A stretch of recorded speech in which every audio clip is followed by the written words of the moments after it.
নমস্কাৰ ছাত্ৰছাত্ৰীক স্বাগতম জনাইছোঁ আছাম টিচাৰ ইউটিউব চেনেলটোৱে। মই যে আপোনাৰ মাজলৈ লৈ আহিছোঁ ক্লাছ 6ৰ ইংৰাজীৰ দ্বিতীয় লেচন টম ছয়াৰ নামৰ পাঠটিৰ অসমীয়া অনুবাদখিনি সকলোৱে ভালদৰে শুনি যাব। আৰু যদি মোৰ চেনেলটো ছাবস্ক্ৰাইব কৰে হয় যাতে সকলোৱে এনেকুৱা ধৰণৰ ক্লাছবোৰ পাই থাকে। মই এই অনুবাদখিনি দিয়া হ'লে কুৱেশ্যন আনচাৰখিনি দিম। সকলোৱে কুৱেশ্যন আনচাৰখিনি চাব আৰু অনুবাদখিনি ভালকৈ শুনি যাব বুলি আশা কৰি মই যে ক্লাছটো ইমানতে আৰম্ভ কৰিছোঁ। লগতে এটা অনুগ্ৰহ কৰোঁ যে আপোনালোকে যাতে মিলি 1K ছাবস্ক্ৰাইব হোৱাত সহায় কৰে, তাৰে আশা কৰি মই যে ক্লাছটো আৰম্ভ কৰিছোঁ। নমস্কাৰ। Thank God we had a narrow escape, Huck said to Tom.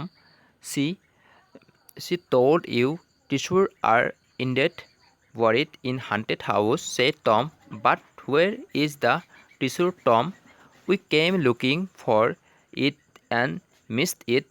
They dug the place with the help of our tools and took away the cool coins. Grumbles Huck. Don't worry, Huck, said Tom. Let's go and search for hidden treasure in some other haunted place. ঈশ্বৰক ধন্যবাদ, আমাৰ এটা সংকীৰ্ণ পলায়ন হৈছিল। হাক্কে টমক ক'লে, চাওক, মই তোমাক কৈছিলোঁ, টিছুৰবোৰ সঁচাকৈয়ে ভূতৰে ঘৰত সমাস্থিত কৰা হৈছে। টমে কৈছিল, কিন্তু টম, টিছুৰবোৰ ক'ত আছে? আমি এইটো বিচাৰি আহিছিলোঁ আৰু ইয়াক হেৰুৱাইছিলোঁ। তেওঁলোকে আমাৰ সঁজুলিৰ সহায়ত ঠাইখন খান্দিছিল আৰু সোণৰ মুদ্ৰাবোৰ কাঢ়ি লৈ গৈছিল।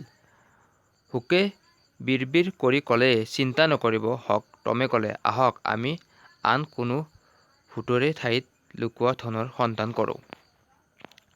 ইয়াৰ অসমীয়া ৱৰ্ড মিনিংখিনি হ'ল নেৰো স্কেপ, টল কৈছিল, ইনডেড আচলতে মিছ মানে মনত পেলোৱা, দাগ মাটি খন্দা, টলছ সঁজুলি, তোক লৈ, এও মানে দূৰ, গ্ৰাম্বেল মানে গোচৰ দিয়া, ডোণ্ট ৱাৰি চিন্তা নকৰিব, আদাৰ্ছ মানে বাকীবোৰ।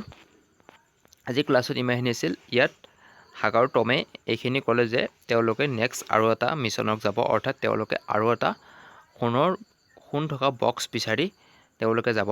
তেওঁলোকে সেইটোৱে নেক্সট প্লেনিং কৰিলে। আজিৰ পাৰ্টত ইমানখিনি আছিল, অৰ্থাৎ এইখিনি ক্লাছটোৰ লেচনটোৰ কুৱেশ্যন অৰ্থাৎ লেচনটোৰ অনুবাদখিনি প্ৰায় ক্লিয়াৰ হ'ল। ইয়াৰ পিছত মই কুৱেশ্যন আনচাৰখিনি দিম। সকলোৱে নেক্সট কুৱেশ্যন আনচাৰখিনিৰ ভিডিঅ'টো চাব বুলি আশা কৰি মই যে ক্লাছটো ইমানতে সমাপ্ত কৰিছোঁ। নমস্কাৰ।